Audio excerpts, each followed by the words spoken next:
Today on Cyberwork, digital forensics professional Ondrej Krehel is our special guest. Ondrej talks about the work of digital forensics in federal and government locations, the things he learned during a multi-month attempt at decrypting a well-secured Swiss bank file, and why finishing the research beats any degree you could ever have. That's all today on Cyberwork. Also, let's talk about Cyberwork Applied, a new series from Cyberwork. Tune in as expert Infosec instructors and industry practitioners teach you a new cybersecurity skill and then show you how that skill applies to real-world scenarios. You'll learn how to carry out a variety of cyber attacks, practice using common cybersecurity tools, engage with walkthroughs that explain how major breaches occurred, and more. And believe it or not, it's all free.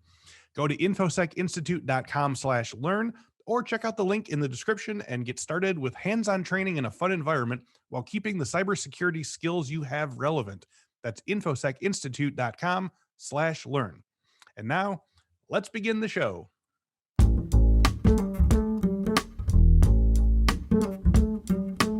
Welcome to this week's episode of the Cyberwork with Infosec podcast. Each week, we talk with a different industry thought leader about cybersecurity trends, the way those trends affect the work of Infosec professionals, and offer tips for breaking in or moving up the ladder in the cybersecurity industry. Ondrej Krehel is a digital forensics and cybersecurity professional. His background includes time with special cyber operations, cyber warfare, and offensive missions, as well as being a court expert witness. His forensic investigation matters have received attention from Forbes, CNN, NBC, BBC, ABC, Reuters, the Wall Street Journal, and the New York Times. So as you can see from this lengthy list, Ondrej has a deep background in digital forensics and ethical hacking, which are two topics that you, the listeners, have told us time and again that you love to listen to. Ondrej is going to tell us about the time he spent as a guest lecturer at the FBI Training Academy, a bit about the current state of digital forensics as a federal and government context, as well as giving us some info about how that realm differs from similar work done in for-profit or private companies. Ondrej, welcome to Cyberwork. Thank you, Chris, for having me today. Since you have such an unusual and distinguished career and background, I wanted to start by asking you about your cybersecurity journey. How did you first get interested in security and computers and tech? And what made you specifically want to get into forensics and incident response? Chris, I really got into it because I had your style of a haircut. Oh, yeah? I'm just joking. Yeah, it comes with the territory, doesn't it? It does.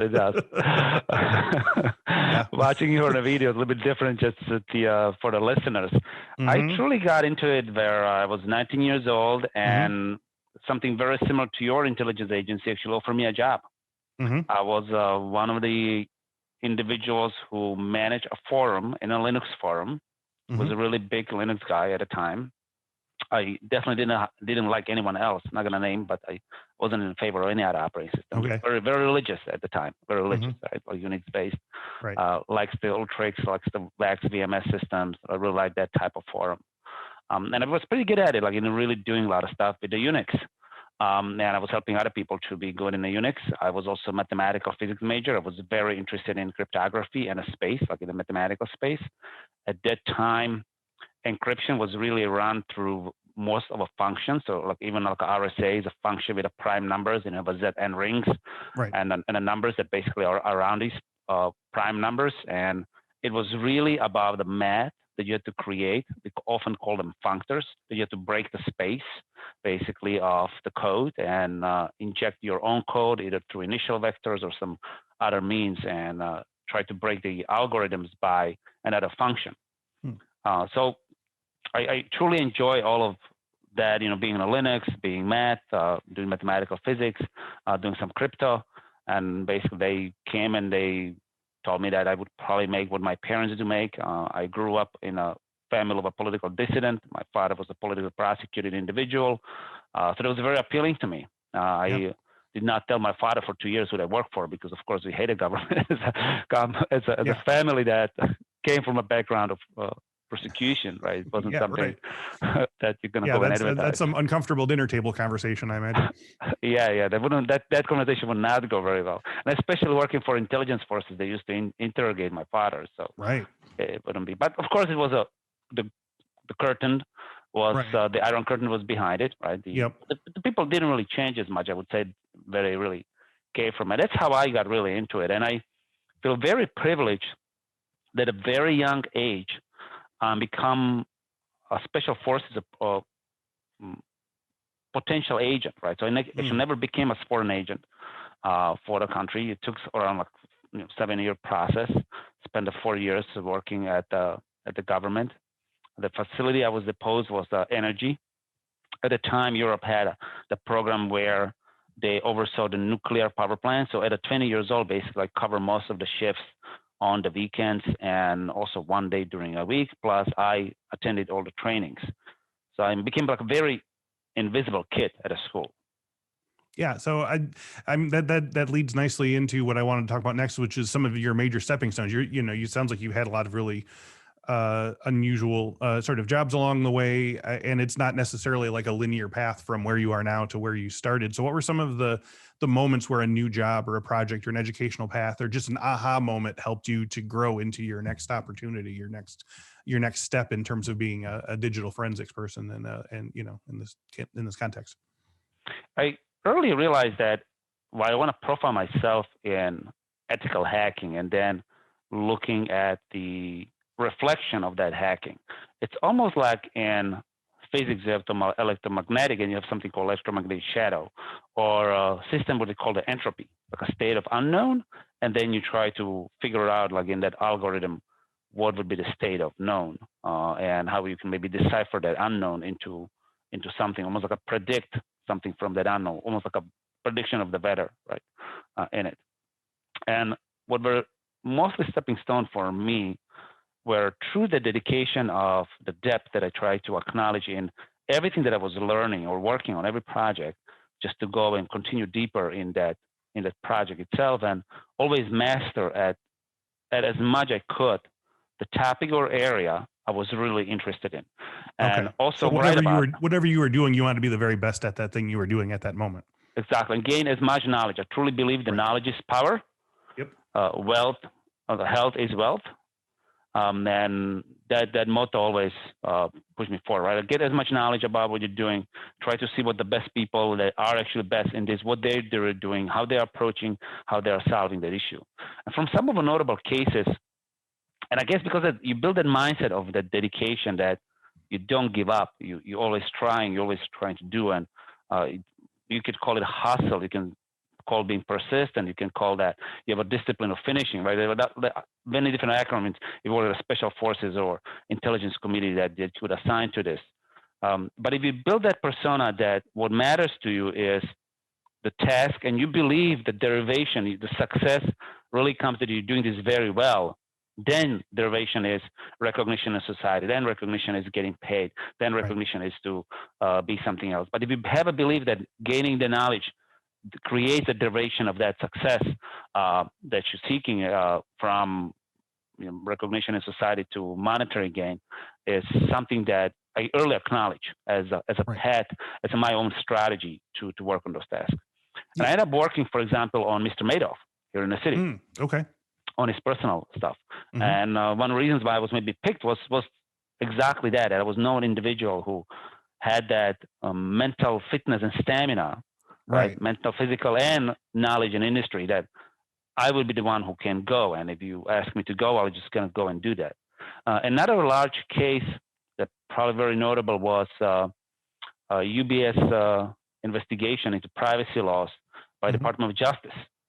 Right, so I was part of that whole twister that happened between the UBS and Department of Justice, and I was in Zurich for half a year, right, and working on breaking the code, the crypto code, for Swiss privacy laws. And from 2-3 firms that came in and said it's non-doable, actually became doable, and we found a way to attack this, and I come up with a way to attack this in the memory of the computers. It was very slow.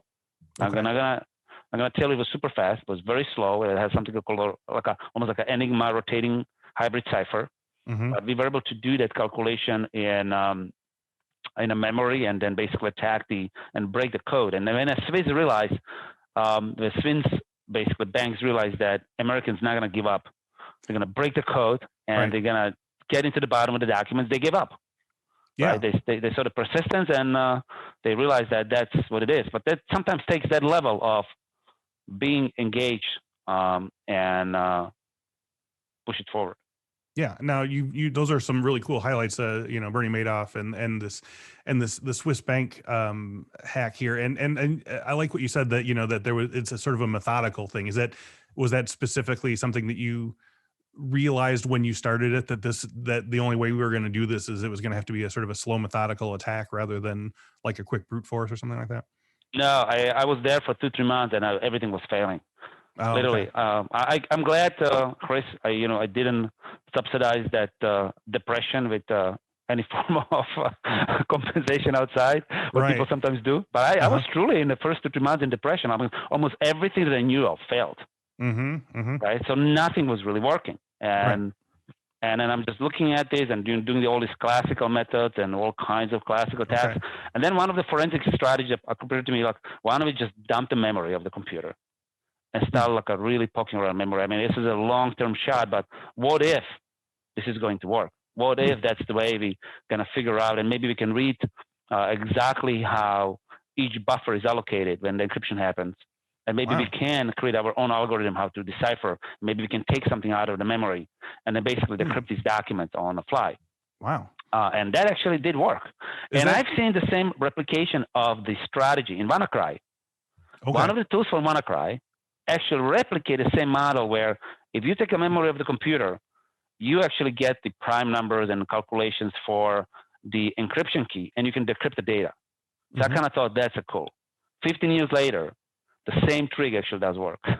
Yeah. Now, was that a completely new technique when you did it? I mean, did you have a sense of like we've cracked this in a completely different way?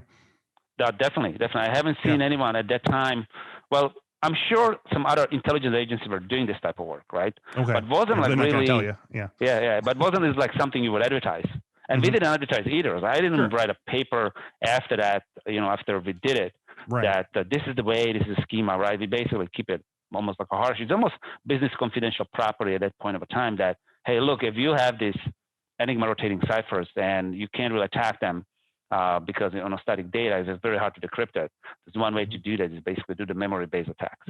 How much of this was coming to this technique and this idea was collaborative? Because it sounds like you were sort of bouncing ideas off with other people in your team here. Was this something where, because I want people to sort of know that maybe you will have that great spark of an idea, but I think a lot of times it comes down to having lots of people sort of thinking at the same problem at the same time like that. Was this something where it was sort of like you came to the idea collectively?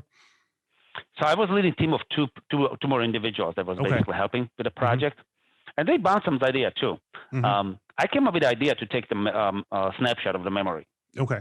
And then one individual came with the idea that, well, it's good if we take a snapshot of memory, but why don't we take multiple snapshots when basically you slide a card, encryption card in that we were provided, and then basically let's see what happens, like a debug also the memory, or and also create a snapshot of that, right? So you often have, I would say the team effort really comes, and you said, well, it was my idea to do the memory. That's great.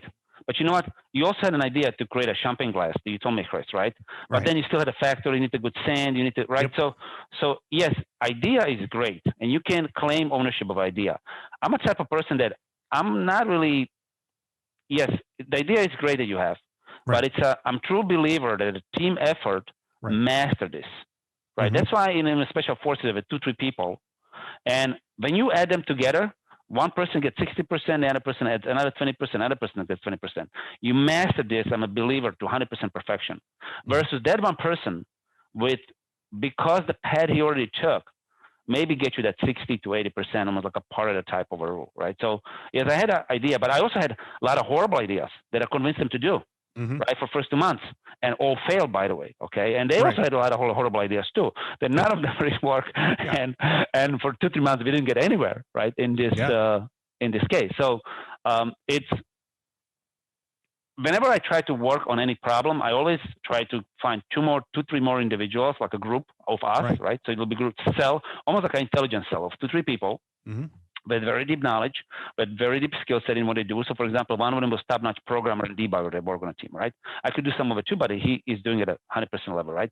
And another person was individuals who helped with all the integration APIs with Decryptor, because we basically had to take the documents, find the card readers, get the stuff from the Swiss, and then they told us, well, you can't decrypt it because the keys already expired, this and that, right? So kind of like I replicate as much as possible, come to close to the conclusion, and then I try to put that everything together and see how we can now attack this algorithm. What is the real algorithm? What they're using? How they're rotating the 60 ciphers? How they're rotating these algorithms? Like, what is there some systematic approach they use, or is it truly as random as they're claiming? Is it basically random to pick, and then go into it?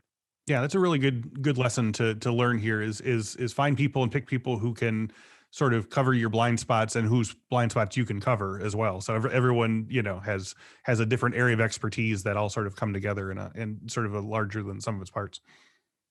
Yeah, and I would say in a special ops, it's if you do that, right, you always have, and I know even in civilian world, we say have someone to watch your back. Mm-hmm. You do have to be 360. This is a job of 360, yep. right? So 2 people, 180 is not as effective. 3 people, 360, effective. Mm-hmm.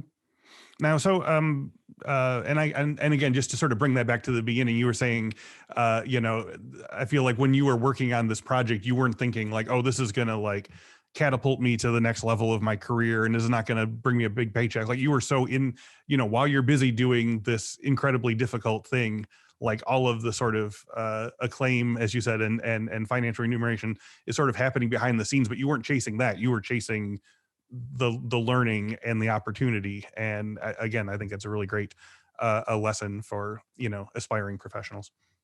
No, exactly. And I tell everyone, like, it's, when I came in here, I met one of the individuals, former executives of the FBI called Richard Hudak, and I was asking him, like, what is the meaning of being successful? And he basically told me, just do your job the best. Mm-hmm. And people, and yes, you do need to stay recognized. You do need to say what you do, right? If you don't open the mouth, don't think that if you don't open the mouth, people are going to know. No, you have to do that, right? Yeah. But you have to have something to back it up. That story that you said. Right. And often we get students here for interview, and they ask me, what advice would you give me? Mm-hmm. And I tell them, if you had 2-3 papers from a school that you wrote and you published them, and they are really in the area that you pursuing, or they are somehow instrumental for that employer, trust me, the employer is going to read them, and he's going to be very happy that you conducted some level of research, right, into this topic, and you have some level of understanding. The most challenging interviews are when the person doesn't have much to say. Right. And they sort of took ownership of this one, even if it's a very small problem to be solved. They took complete ownership of it and followed it through. Yeah, and then it's when we had individuals here at a LIFARS, we always tell them, people say, well, I want to do this computer forensic, it's really cool what the LIFARS does, or I like how you work for, on indictment with Department of Justice, or I like the Secret Service interactions you guys get and all the law. We have someone from agency on our board, or I really like that. I said, that's great, right? But this is not about that, right? So how about you start writing blogs about the knowledge that you are capturing right now, and try to get into it. And we had a few individuals who, after they start writing the blogs about parsing forensic artifacts, working with forensic artifacts, and then they profile themselves, right? They said, well, I'm going to do the Windows forensics. I'm going to do network forensics. I'm doing the iOS and mobile forensics, right? So they kind of like profile the areas on their own research. And then they really can go and be more successful. Or some of them realized, they said, listen, I never realized how scientific this is, this forensic science. I don't think that's a job for me. I'm getting back to development, or I'm getting back to audit, or I'm getting back to compliance, which is great. Yeah, it's just that recognition of. It's good to know. Yeah, it's good to know. And I told everyone that writing and researching and being instrumental. If one of the jobs you can get is just be the blog writer for a company that does it, actually gives you an idea what these people really do. Yeah. No, that's and again, we hit on that so many times here, that the communication is so key. Writing skills are so key, because it's not just enough to, break the case. You have to explain it to people who don't necessarily live this stuff 24 hours a day. Yeah. So as we noted in your bio, exactly. And then also if you, go ahead. Sorry. Yeah. And also if you, Chris, working on any of these cases with the attorneys, right? There is a report that's coming out of that. Everyone says, well, where is a forensic report? And that's a document. It's legally binding and discoverable. So writing skill set is very important. Yeah. So as we noted in your bio, you were a guest lecturer at the FBI Training Academy, and so we've had guests talk about digital forensics in financial areas and law areas, and we had Amber Schroeder of Parabin talk about some major forensics products that they make, but I don't think we've really had that much experience with digital forensics on a government or federal scale or in that area. Can you sort of tell me about how digital forensics, if there's any difference in the way that you work with government agencies, if it changes the nature of how you work, if there's additional sort of like security issues or clearance issues or confidentiality issues or anything that make it a different type of work? Yeah, sure. If you will directly work at a government, you do need to have a clearance, so that's normal. If you work in a commercial sector and you're working for the victims and government is parallel to it because it's criminal, then you might not need a security clearance, meaning that if all what you're doing is collecting the evidence and securing the evidence, you might get involved with something what we call the authentication of the evidence. That's the federal rules of evidence. And then you might be actually called at a court to testify, to basically present how you actually conducted that securing of the evidence. This is no different than you and I tomorrow go and collect the fingerprints. And then the FBI needs to get that fingerprints, but it's been 1 month later, so they have to rely on fingerprints, and you have to authenticate your method that you use for that case.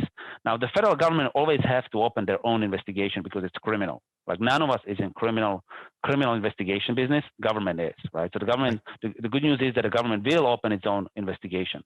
Can they leverage anything from your investigation? The answer is yes. Right, so they will learn what you have and where you are at the moment.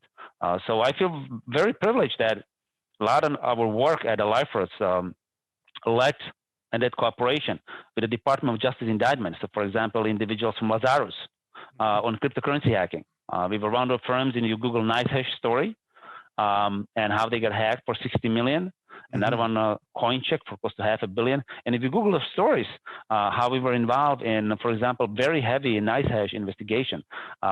It's a very impressive investigation on a nation-state level and working on these nation-state threat actors. 2 Iranians, if you recall, the SamSam group that breached the hospitals. Also, we work with the Newark division here of FBI. That was a really great case. We work on cases for Exdetich. That's another example. A few of the APT group out of the very large country in Asia that everyone knows of, not as important, but the groups are very important. And by the way, the group around 10 years ago launched one of the most massive supply chain attacks in history. Right, so these supply chain attacks have been ran by this military group for less than 15 years. That's exactly how the cyber warfare is being played. Right, so it's not as direct; it's usually very indirect, and the supply chain was always heavy focus of nation state. That's how it actually was conducted. But at FBI Training Academy, I feel very privileged that I was one of the selected people to speak, and the program has like 12 to 15 sessions. Program got partially canceled because of the COVID, and then when the COVID came in. And I had most of the executives and state police and head of the various FBI states and head of the various state police and various officials from various states, and basically it rotates, so you can, for security reasons, you don't put them into one location because, and these locations are usually classified where you go to. And then talk about the primary threat actors that we actually have seen on some of our investigations. Major focus of the federal law enforcement in the U.S. is something called business email compromise and extortion, cyber extortion. And of course, then you have a nation state, that's a separate category. But from those criminal, very large is something called business email compromise, meaning someone gets into the email system and conducts usually fraudulent wire transfers out of the company. And ransomware, when they get in, they usually exfiltrate the data and they encrypt the systems, So there's like this double dipping momentum in it. And then really speak about the cases and experiences of people who we've done, like, for example, like a Ryuk that's been attacked, various hospitals, in election time. and it basically explains these threat actors, like what are theirs, what we call the techniques, tactics, and procedures, and also what is something called indicator of compromise, like how you really think through it. Right. Where did it come from? And it's more on these lessons learned. You try to explain is the process to handling this ransomware, this cyber pandemic. And I would say the cyber is one of the industries that trying to get hold of it very well, because every strain of that virus is very different, right? So there's no universal cure here, meaning that you don't have one thing on one product that can cure all. Yes, the vendors tell you there's one product that does everything, right? Take on care of all your problems. And everything. Yeah, exactly. But any environment you come in, they usually have 40 products. Average company, like a Fortune 2000, is getting like right now hacked, has 40 different products, and all of them have 100% proof basically to do something that's purely magical, right? That's pure magic outside of it. So it's more of like a demystify that. Look, reality is we all gonna get something, from a cyber call to cyber cancer, and there is no person on the planet that haven't seen doctor, in whole life. We probably gonna see the doctor. And it's just the question is that if you focus, let's say, 50% of your strategy on detection and prevention, you should also plan the defense mission, and that's how you're going to respond when something happens. And the companies who are very successful, or our government also that are very successful, is that they really play in the context of, if something happens, if that phishing comes in, yes, it gets through it, the user is on it, but we were able to remove the links the user didn't click, or user clicked, but we have this product that detects it. Now we isolate the computer and we isolate the problem. And then we stop this pandemic from spreading, because we had this early detection warning that yes, we have this infected system on a network. When that doesn't exist, then exactly you have a global pandemic, right? The companies are a global pandemic, everything's a global pandemic, and the threat actor basically laterally moves from a system in affecting the computers and basically the exfiltrating data. So the federal law enforcement always seeking more of a wisdom of what really happened at the public sector. Right? What really happened in the private sector? And in the private sector, are they doing something maybe a little bit different, or are they learning lessons, right? The government has a much higher budget, of course, than the private sector, but are they really maybe thinking about these issues, like how they really, what's a strategy? What is their strategy to be in a business, stay competitive, deal with the business in a compromise, deal with the ransomware, and what are the real stories that someone who is doing this type of forensic investigation actually seen, and how we are really advising these clients going forward. That's the one piece. Second piece is also demystify this conversation with the federal law enforcement, right? Like something happens to you, or FBI is going to send 2 cars, 8 agents going to appear in the office. And the answer is no. Government is busy too. Government actually heavily relies on firms like us to do that collection. The government heavily relies on a firm to provide them the evidence. And the government actually doesn't care as long as the firms know what they're doing, that the evidence is being provided to the government. And then they can run their own investigation. And they can come in and do this, their own work. That's what I was going to ask next, was how much sort of autonomy do you have in terms of the decisions you're making in the forensics that you're doing? I mean, are they basically giving you a set of directives? Find this, enter this, find the indicator of compromise here, or are you sort of given the freedom of, like, we know something's happened here, sort of find it in whatever way you see fit? It's a very collaborative effort, meaning that when we have something, we share it, but often when we stumble on a case, and let's say we have a conversation with the FBI or with the Secret Service, often they have more than we do, meaning that they have something under TOP protocol, TMP Amber, something they're already investigating. Like, let's say there is a FBI Denver division investigating this case for the last 2 years. They have a lot of material, like a techniques, tactics, procedures, IOCs, and things they can share. So usually what we try to do when we get a commercial case that agrees to cooperate with the federal law enforcement, basically get very close to the unit that is investigating this threat actor, this specific threat actor, and then the federal law enforcement, the FBI is really helpful to help that victim to get up and running with the knowledge they have.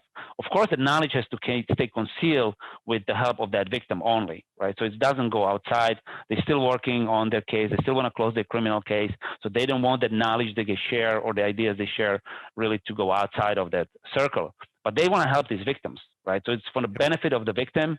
And then often we play this conduit where we translate. Often we have something and give it to them and say, well, if we haven't seen this yet, right? So we're going to add that into it. Then we don't know who they're sharing with, right? But the same way they're sharing with the other victims and they say, well, go and scan this. And someone asked me, why is that important? I said, look, it's like each virus, for lack of better understanding, has some scanning and detection process. And we created this indicator of compromise. Whole idea is that I'll give you that set. If you scan on your endpoint, you scan your network logs, you scan your SIM, you scan your threat intelligence, then you actually will realize, wow, I had this cyber cancer here half a year ago. Right. It's gone. Or no, it's not gone. It's still here. Yeah. Right. That's the aha moment, right? Like, hey, what are we going to do now? Like, it's been here for half a year. Like, should we jump out of the window, right? No, that's different. right. Should we plug all the cables out? Set it on fire. Yeah, right. Right. So like, how do you react when you realize that, well, I have a nation state for half a year on my network? Wow. Yeah. So I want to sort of pivot over from, do you have any particularly interesting, you told me about Bertie Madoff and you told me about the Swiss bank. Do you have any particularly interesting like war stories that you can share with us in terms of like an especially tricky case or a strange solution that you found? Yeah, there was a one at the end of 2019. Okay. And there was a group that was deploying a ransomware called DoppelPaymer or BitPaymer. And they were able to circumvent most of the EDR products. And when we realized that that's exactly what's happening, we decided to actually develop something called cyber vaccine. It was before the pandemic even hit. We had this idea that we're going to develop this cyber vaccine, and the way it's going to work is every time we have this new strain, we actually going to have someone we have 4 or 5 PhDs on our staff. So we're going to have these PhDs to actually create something that can be attached to the endpoint product to basically do the removal, like a containment or eradication and recovery for that endpoint. And we wrote a really good paper about this, and we got a lot of good traction, and it was used for many victims. What was also interesting about later on in performing this investigation, there's some penetration testing called Cobalt Strike, and Cobalt Strike is a product that helps you to create these memory type of resident beacons. So basically, very limited footprint on a disk, but primarily lives in a memory. Chris, this is something like a virus living only off your DNA. You take it out of the DNA, it dies, right? So very hard to detect, very hard to do. By the way, if you go to a doctor and tell him you have a DNA virus, you might end up at some mental institutions for half a year just to check your sanity, because no one's going to believe you, right? It's like it's like almost like hey, a military from foreign nation is in my network. Yeah, sure, right? Sure. On your phone too, right? So it's not as this really plausible story, but they actually do happen. So Cobalt Strike actually mimic this high level of engagement just purely in the memory of the victims' computers. And in virtue of when we're looking at it, we realize that we stumble on something on a threat actor called APT41, where they almost seems like compromised the ransomware people, took their things, took the whole kit, and pretended they're deploying it while they were stealing the data and blaming them. Wow. So that was kind of like an interesting angle. So we're going from this BitPaymer, DoppelPaymer, cyber vaccine to looking at this ransomware, and now we're looking at this one really large nonprofit organization. Something is not lining up, and we're looking deeper, and we find these, almost like a digital shadows all around, and it seems to be, hold a second, this looks a little bit different. And then we found out that it was actually a nation-state threat actor who probably compromised the bad guys, the criminals, took their kit and deployed it and blamed them while they actually were doing something else on the network. So that happens too. So someone was attacked and then the attackers were attacked by an attacker. Is that what I'm hearing? That is correct. Wow. Okay. That's incredible. Yeah. And you said you found that just by kind of looking at sort of like artifacts and shadows of things that were happening, and you sort of deduced that based on sort of anomalous events and things. So it was more of a call from that company. They already had, a lot of these forensics now come from these insurance carriers and law firms working with the insurance carriers. So this was already closed by the insurance carrier, the whole investigation. Right? So they had a firm. It's almost like you come to and says, well, I want to fix this bumper, right? And they're going to fix your bumper, but they don't look at it. They don't think you have a damage on engine, right? Or a damage on engines will require like a really much more sophisticated operation. And they ran some basic check. They don't see anything and they move on, right? So this is one of those investigations that is already closed. The claim is closed, everything's closed. But you have these 2-3 individuals that don't believe the story. Just something is not lining up here. I see. And then they call for independent review of the investigation. It's already closed, by the way, right? It's already closed, already sealed, right? And they're saying, well, look, if something is not lining up, can you just look at this? Let me tell you, I think that this system. So then on one of the systems, we did find the traces. Then we approached the firms that did the work and also the insurance carrier. And of course, they right away said, no, we don't want, we don't want to cooperate. We don't want to help you with this. Yeah, we don't want to open this up again. Yeah, exactly. For us, it's a sealed case. Yep. And then we basically worked with the victim and turned to be actual nation state. And they were happy really that they, found the truth behind it, because it just was not, the story was not lining up whatever presented. Now, I mean, that's an awesome story, and I thank you for telling me about that. But I want to pivot over to back into the sort of work aspect of cyber work here. You mentioned at the beginning, and I think it's really good advice, that if you're a new person entering the digital forensics realm, that the employers are going to look at your research papers. They're going to see that you've taken ownership of a certain problem and you've solved it to the greatest of your abilities. But beyond that, can you sort of talk about particular skill sets or experiences that people should be striving for if they want to do digital forensics, especially in a government or a federal sphere? Apart from like just being dogged and being obsessed, like what should people be looking to sort of get into to make themselves appealing to employers? So at the early stage of my career, I was one of the individuals, and probably the horrible mistake that many of us do make, that I believe in this superior technical abilities are the only way to go. Okay. Right. So superior knowledge into it. Later on in life, I realized that one of the reasons I was picked is that never occurred to me is that I'm one of the individuals that if you put me in a lot of pressure, I'm not gonna break and I'm not gonna cry unless Chris is gonna play some really bad rap music. I don't cry.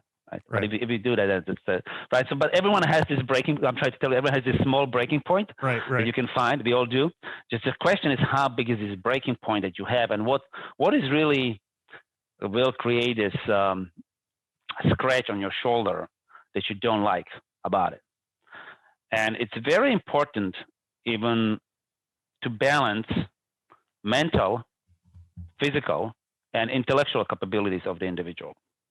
You can have someone who is very strong technical, he is very strong in anything, but it's very hard to work with him.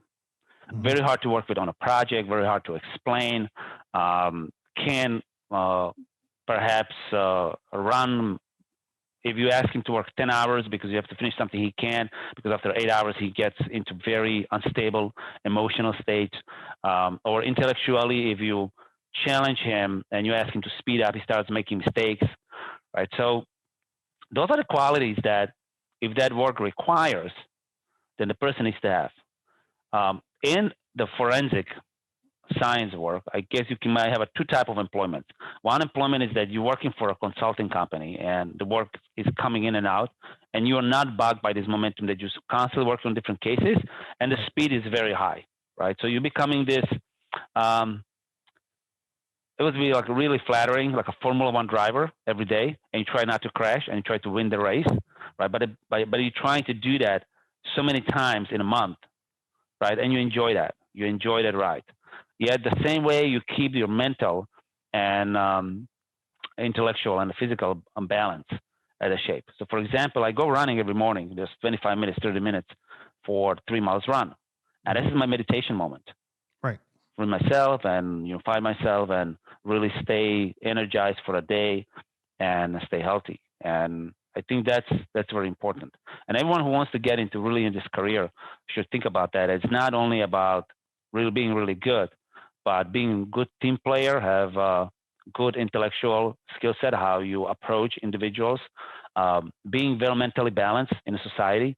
So basically, you are not one of these awkward individuals that just walking around and doesn't want to talk to anyone and can't present himself. And then also build this mental stiffness. Mm-hmm. Right? Really build this mental stiffness that if you need to put up with some serious load, right? It's not something you understand that that's a part of a job. Right. It's almost like imagine you go to hospital and the orthopedic surgeon in a middle of the heart surgery says, "Well, I have enough. I'm going home." Yeah. Right. Yeah, I can't take this anymore. Looking at all these hearts. Yeah, like in the middle of the surgery, right? So it doesn't happen, right? So those individuals pick those jobs, yes, and then you can envy what they have, and you can envy what they get paid. The question is, would you want to have their job when that pager goes on and you have to go there? Would you have a job and work 12-hour surgery on someone, right, with the people? Right. And in the fact that you know that if you make one mistake, the person can die. The good news is in forensics, it doesn't happen at that aggressive level. But what we see, for example, from ransomware, like if you make an error in, let's say, in forensic investigation, things can go horribly wrong. Right. Yeah. There is a good case right now of the large data center company being compromised. Mm-hmm. There was a forensic firm who was pivoted in, very large forensic firm, who a little bit underestimated a threat actor. So for a month, when they were doing the containment and eradication and isolation of the host, this threat actor went from 10% compromised company at a data center close to 80% behind their back. And I told everyone that doesn't look very good when you're forensic from hired to basically that happens to.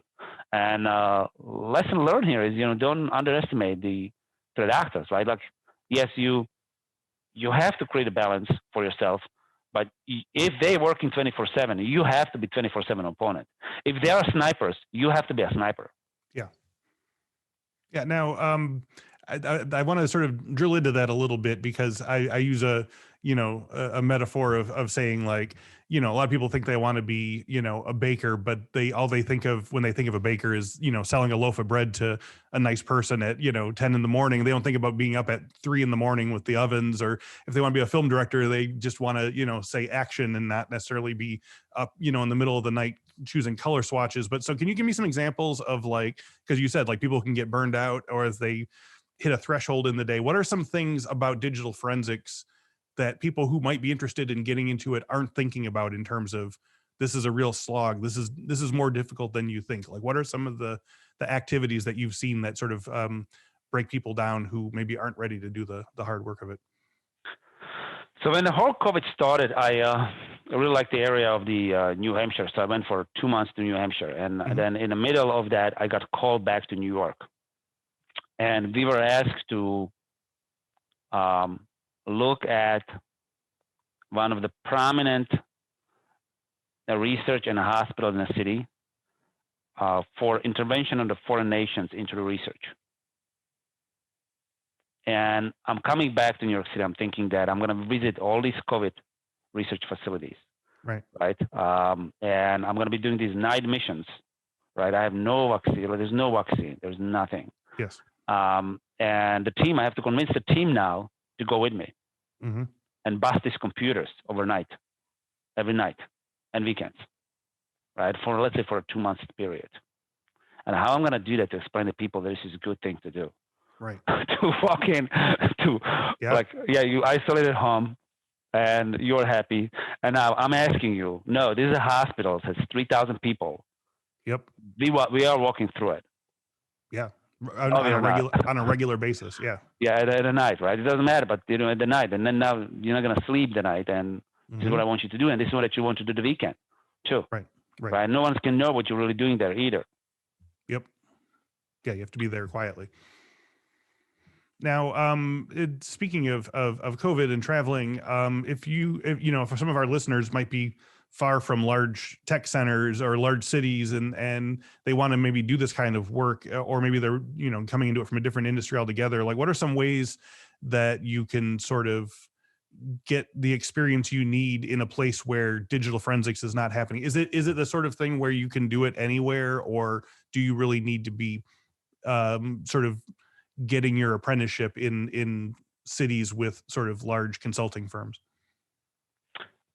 I do think that most of the work, because of the cloud and the way the cloud system is being hosted right now truly can be done in a fashion acquisition and evidence collection remotely. And then you do need to have a forensic lab. So you and I on a camera, so what you see behind me is actually a forensic lab. It's a full-fledged forensic lab. So you do need to have a forensic facility. So you have to build your laboratory. And of course, you have something what we call the road kit, but you have your laboratory. So the same way people sending, like, let's say, tissue blood samples to a laboratory, you have a forensic laboratory where the stuff is actually being sent into.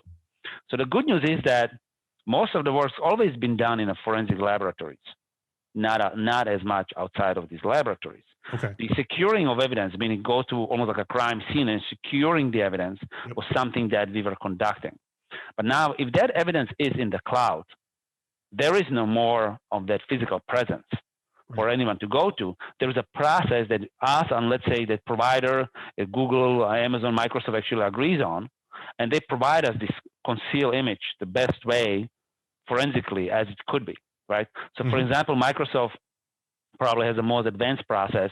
They have something called Security and Compliance Center, and they have full e-discovery, so they can actually go and conduct e-discovery directly and inside of the Office 365 platform. And they do have probably the most forensic type of capabilities, meaning that you can acquire the evidence with a tool and then bring it to the forensic lab. You can just basically download. So for most of the individuals, I would say good news is that you can do a lot of it remotely. You don't have to be where you are.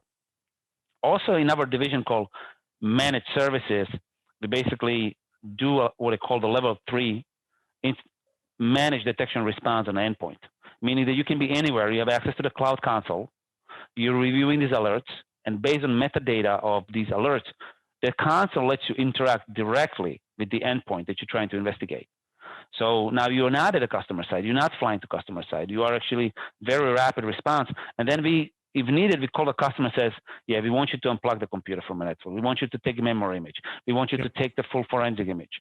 We give them a tool. So we tell them, go to buy the hard drive. We give them a manual, and we walk them through it, how to acquire.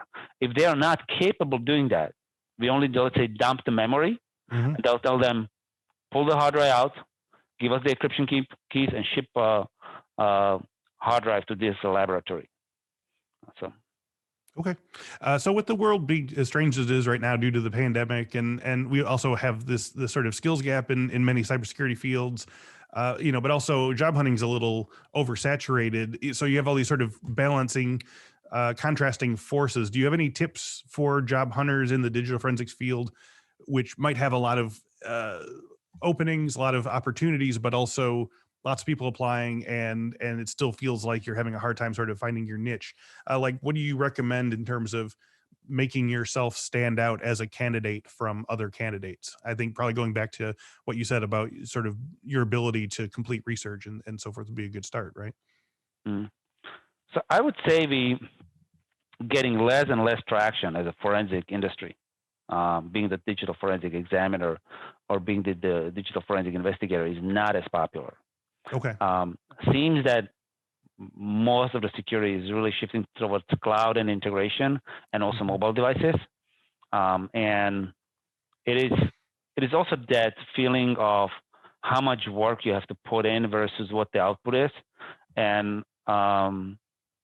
it's great for all us that cloud is happening, but the same way cloud companies or cloud security or mobile companies can attract the talent, and they multiply on the products, on the revenues, and they offer better share units and phantom stack and options that can lead to very large payouts if the company is acquired. And we see that as a serious competition to basically more of a work being just a forensic examiner. Because being a forensic examiner means that, yes, you might stumble on something interesting. And we, for example, have our own product, like a cyber vaccine. And we also create like an extension to the EDR, XDR product just for forensic investigation. Yes, there are some products. They're usually attached to other products, but they're not, maybe not the mainstream, right? That there is a mainstream that you attach into it, almost like you have a car and you just attach the wheels into it, right? So those wheels can come from different manufacturer. And that's not as lucrative for many candidates because the amount of science and knowledge they need to do in order to do this type of job is maybe more significant. Second piece, I would say that's maybe more concerning for candidates is the fact that at some point they need to testify at a court. Yeah. And do they really want to go and testify at a court? Or do they want to really deal with attorneys? Do they really want to deal with the legal system? Do they really need study federal rules for civil and criminal procedures and understand what really the construct is when they working with the evidence?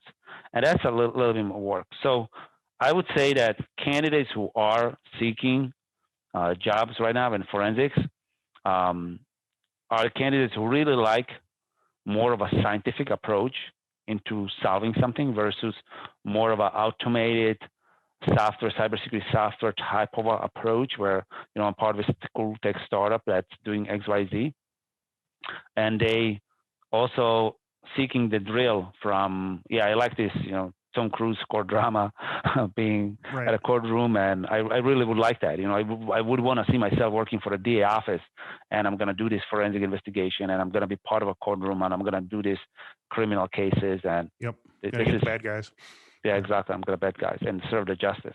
Like for us as a company, one of our logos always been that we have something called discipline of finishing. Mhm. Meaning that we never actually ask the victim to pay for us to work with federal law enforcement. We finish actually on our own dime some of the investigations, meaning we just get the signature from the victim, and we work with the federal enforcement just so the justice could be served. And some of the cases took between 2 to 5 years to be served. So some of it is also you can't expect just getting paid because it's not, you're not doing this because you're looking to get paid. And yes, those relationships with the federal law enforcement do matter. You value them highly. And it is very prestigious to point to, let's say, Department of Justice indictment says our evidence contributed to this indictment. No one is questioning that. Absolutely. But if there is no, outside of that acknowledgement from society or outside of an acknowledgement from the industry, there is no really expectations of something monetary versus in some other cybersecurity fields, and that there is that aspect that you probably would get something out of the system. So that would be something for candidates to consider. That it is definitely, in my opinion, much more work than just get any other cybersecurity job. Okay, so you got to really want to do the work if you're going to do the work. Yeah, that's for sure. So this has been great. We're coming up on an hour here, and I don't want to take much more of your time. But as we wrap up today, can you tell me about your work with LIFARS LLC, which, as it says, encompasses cybersecurity services, including incident response, digital forensics, ransomware mitigation, and cyber resiliency services? So, what are some products or projects that you're excited about for your company in 2021?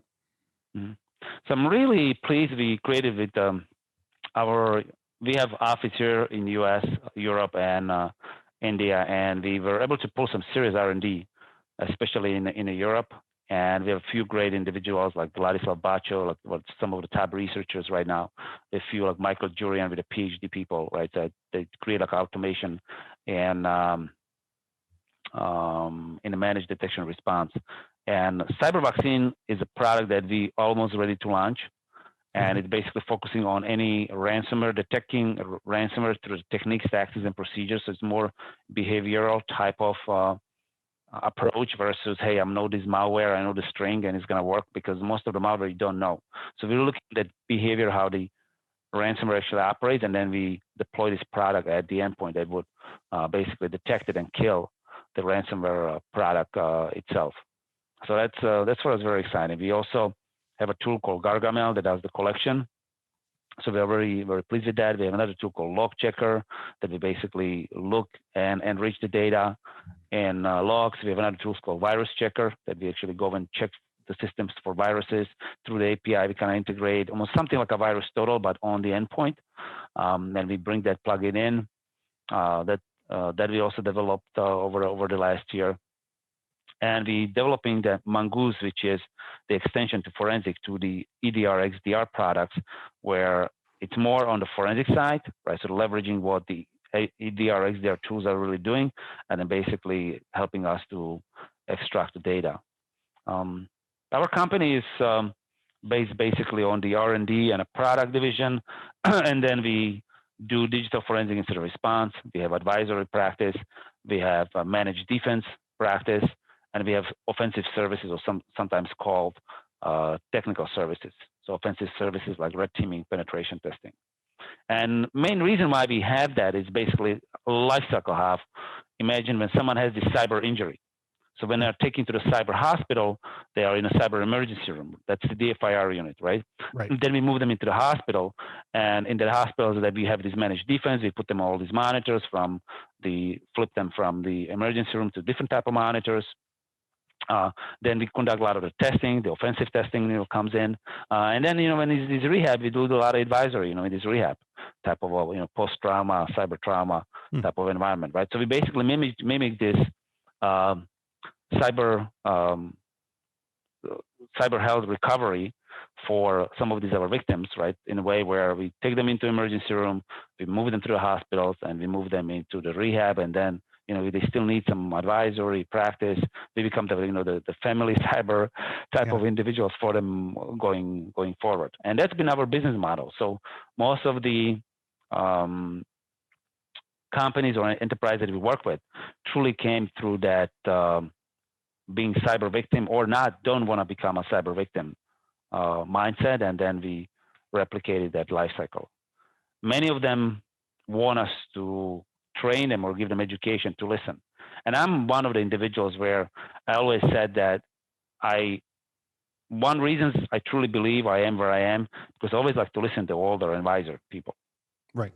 Right. And I never been one of the individuals, or I don't consider one of the individuals who makes very strong opinions without any context of a data analytics or any rational and wisdom, or not even understanding the subject. I always try to understand what that actually is. And I remember when I often work with investors, they told me that a lack of knowledge never precluded them from making strong opinions. Right. But that's the risky investment mindset, and it's not very applicable in digital forensics that we are actually carving as an industry. All right. So one last crucial question. If our listeners want to know more about you, Ondrej Krehel or LIFARS, where can they go online?